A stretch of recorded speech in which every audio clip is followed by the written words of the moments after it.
नमस्ते। प्राथमिक सौदागर और बालू कहानी का सारांश। राजू और मोती नामक दो सौदागर थे। ராஜு மற்றும் மோத்தின்ற பெயருள்ள இரண்டு வியாபாரிகள் இருந்தாங்க. வே தோனோ தோஸ்த் தே, அவர்கள் இருவரும் நண்பர்கள். ஏக் தின் தோனோ ஜங்கல் சே ஹோக்கர் ஜா ரஹே தே, அவங்க ரெண்டு பேரும் காட்டு வழியாக போயிட்டு இருந்தாங்க.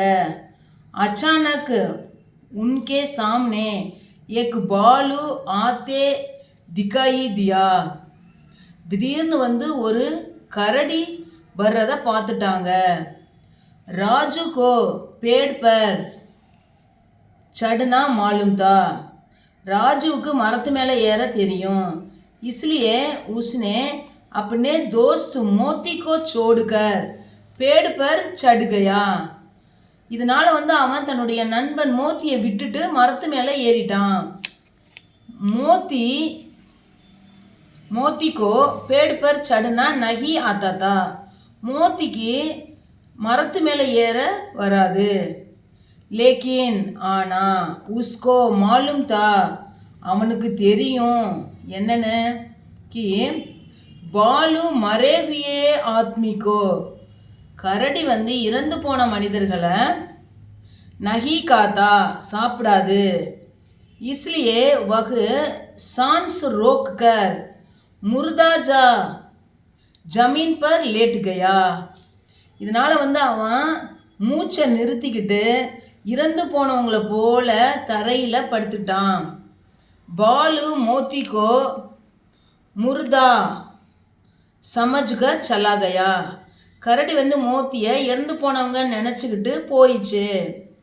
பாலு கே ஜானே கே பாத் ராஜு பேடு சே உதர் ஆயா, கரடி போனதுக்கு பிறகு ராஜு மரத்துலேருந்து இறங்கி வந்தான்.